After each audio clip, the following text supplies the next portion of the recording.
Coucou la famille, j'espère que vous allez bien. Soyez encore les bienvenus sur la chaîne KD Info TV. Si tu es encore nouveau, n'oublie pas de t'abonner pour ne pas manquer les prochaines informations qui vont suivre.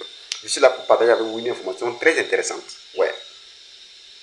Je viens de tomber sur une vidéo de l'activiste de la guerre qui clash le président Ibrahim Traoré et ses homologues, présidents du Niger et du Mali. Elle dit que les présidents de la Confédération des États du Sahel ne sont pas professionnels dans ce qu'ils font. En tout cas, je ne veux pas trop bavarder là-dessus. Je vous laisse juste les informations. Vous allez sur vous-même et dites-moi en commentaire ce que vous en pensez. Est-ce que cette dame, elle a raison dans ce qu'elle dit? C'est très compliqué à comprendre. Souvent, bon, je ne sais pas. Ça dépend des autorités.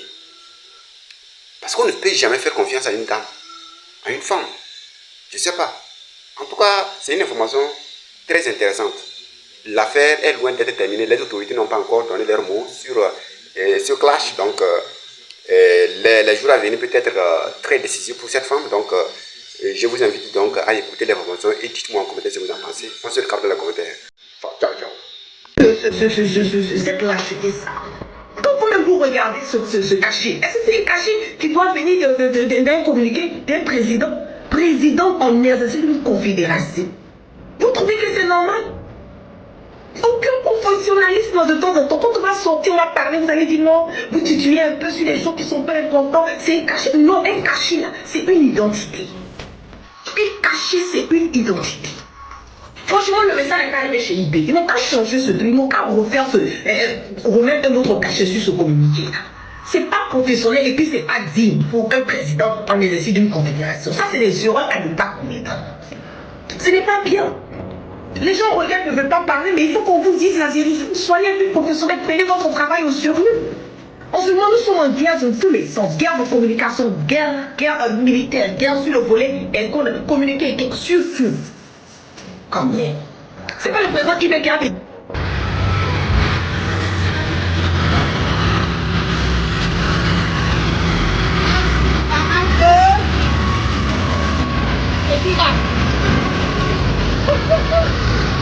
Tangan.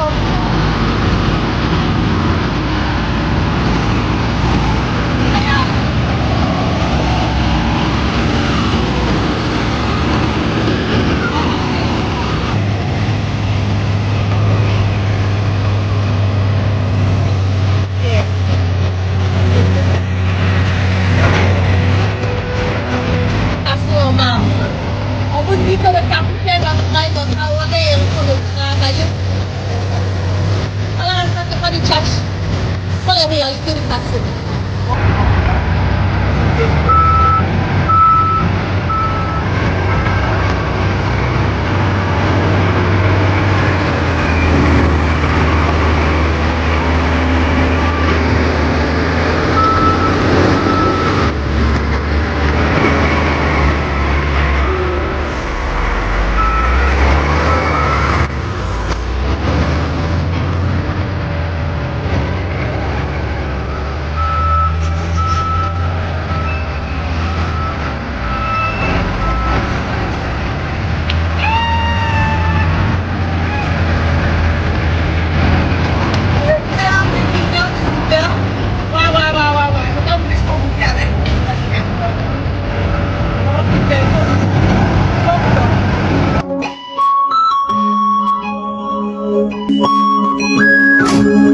La guerre est au Burkina Faso.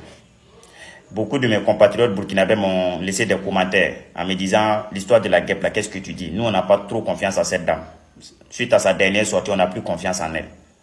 Il y a d'autres qui m'écrivent en disant pourquoi tu ne fais pas des vidéos. On me tague aussi sous des vidéos de mes camarades BIRC aussi qui ont fait des vidéos pour dénoncer.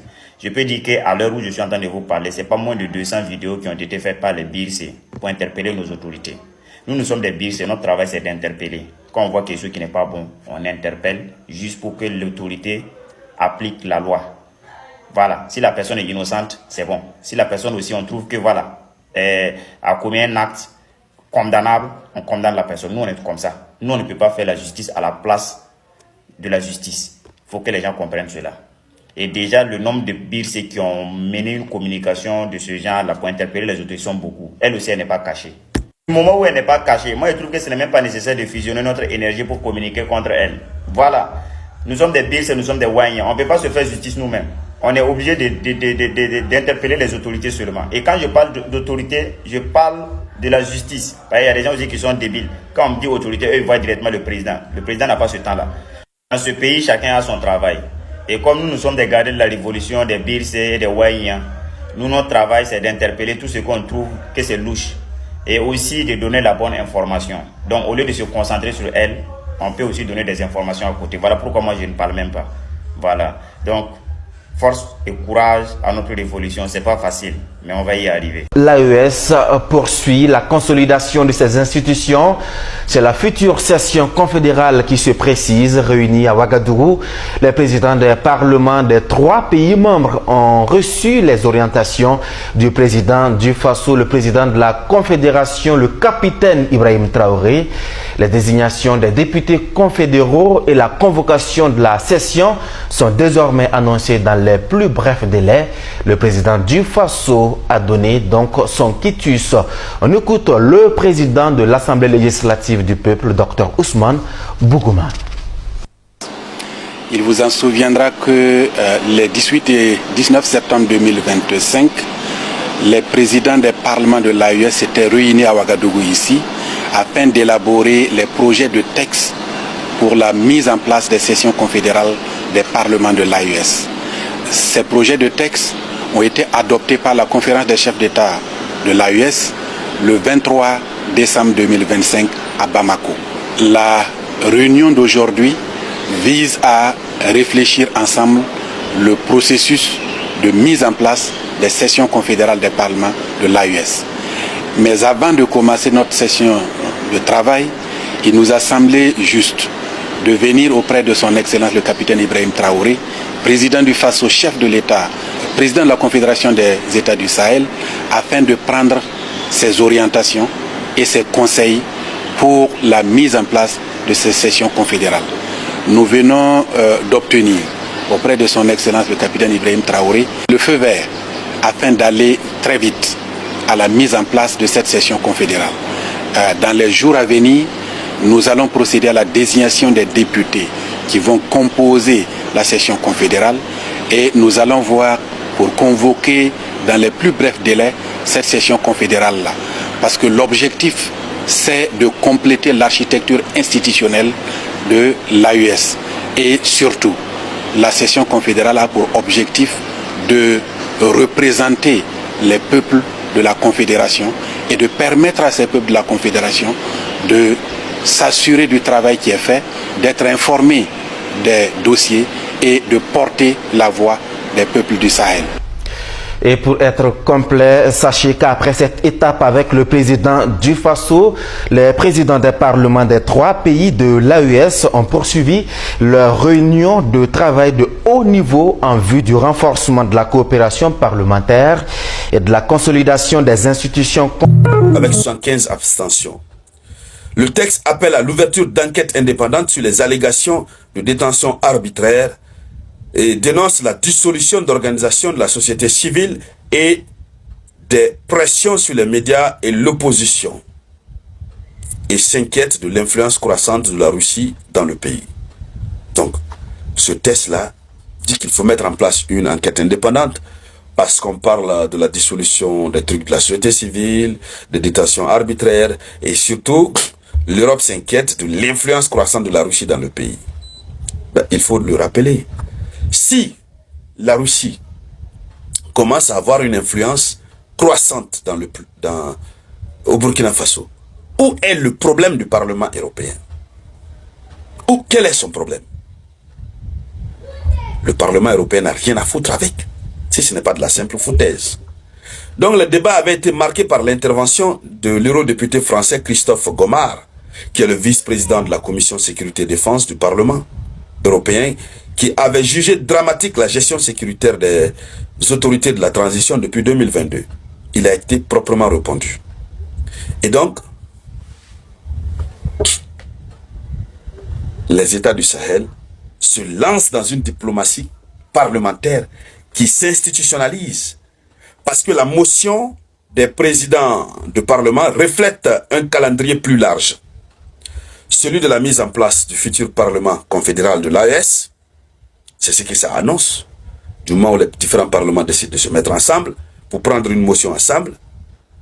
Et le futur parlement de l'AES aura sa session inaugurale qui est désormais attendue dans les prochaines semaines. Alors, tout ça, ça inquiète l'Occident décadent. Et ce sont des bons signes. Et donc, il faut dire, dames et messieurs, voici la une de l'actualité internationale. Merci à toutes et à tous. Et je vous remercie.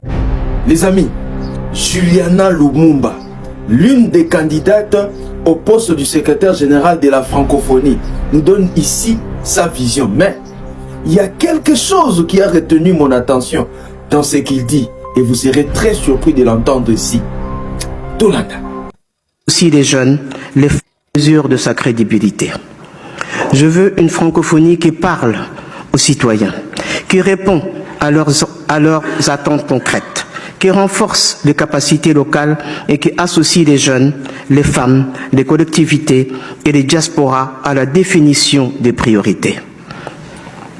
Une francophonie capable de devenir dans le XXIe siècle non seulement un espace de coopération entre États, mais également une véritable communauté mondiale de solidarité, d'intelligence collective, de créativité humaine et de paix entre les peuples. Concrètement, cela signifie une francophonie qui renforce son influence internationale. Nous devons mieux coordonner nos actions, parler d'une voix plus forte dans les enceintes multilatérales et mobiliser davantage des partenaires publics et privés pour soutenir nos ambitions. La francophonie doit être un acteur stratégique capable de peser sur les grands enjeux de notre temps. De plus, il faut une francophonie qui assume pleinement son rôle politique, ce qui implique une vigilance démocratique impartiale, une prévention active des crises, un engagement constant pour les droits humains et la sécurité humaine.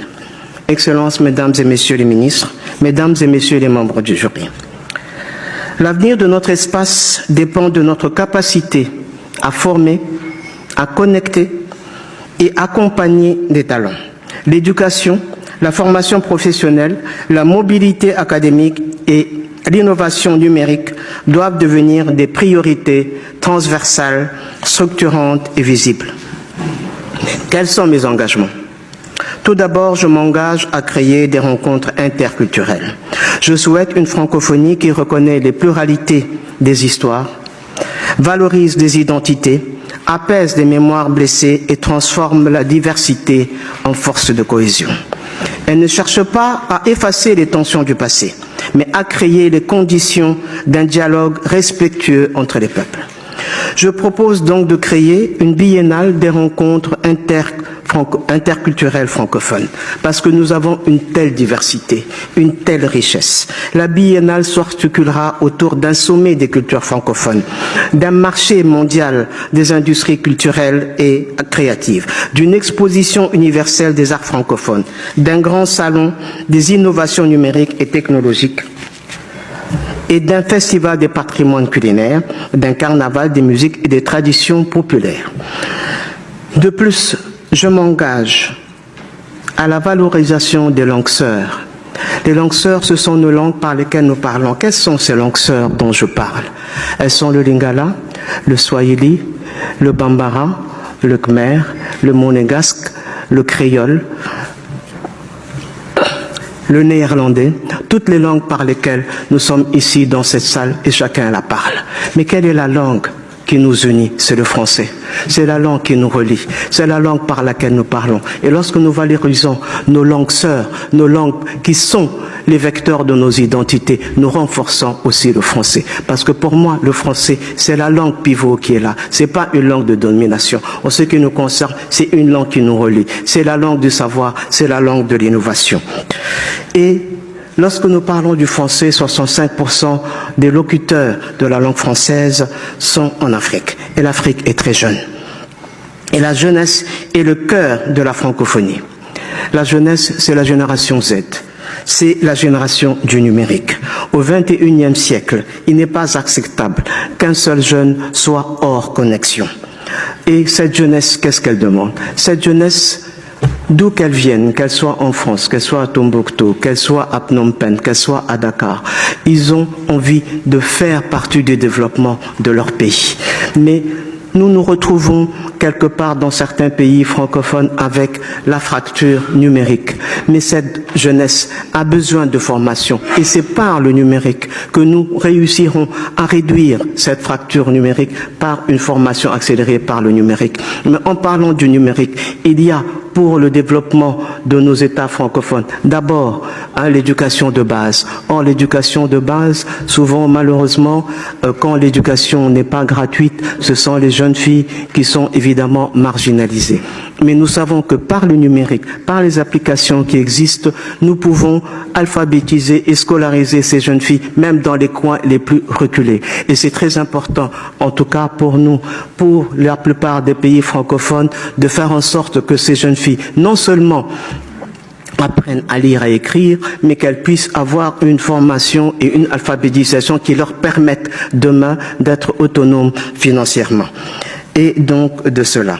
Et lorsque nous parlons de cela, qu'est-ce qui est important? Il est aussi important de promouvoir la mobilité, parce que quand je parle d'une francophonie plus solidaire, plus inclusive, plus proche des gens, il faudrait que ces jeunes qui ont besoin de formation, ces jeunes filles qui ont besoin d'école, ces entrepreneurs qui ont besoin d'investisseurs, il faudrait que nous puissions bouger, que nous puissions nous parler, que nous puissions dialoguer. Nous pouvons travailler ensemble, construire ensemble. La mobilité est l'un des instruments les plus concrets de la solidarité francophone. Elle doit bénéficier aux étudiants qui sont des doctorants, aux chercheurs, aux enseignants, aux artistes, aux entrepreneurs et aux jeunes professionnels dans le respect des compétences souveraines des États. L'objectif est de faciliter les échanges, les partenariats, les parcours professionnels et la circulation des compétences, sans créer d'obligations uniformes. Tu es encore là jusqu'à la fin, j'espère que tu as bien suivi la vidéo et que l'information t'a vraiment plu. N'hésite pas à t'abonner à la chaîne pour ne pas manquer les prochaines informations surtout. Dites-nous en commentaire ce que vous en pensez à propos de la vidéo. On se regarde dans les prochaines vidéos.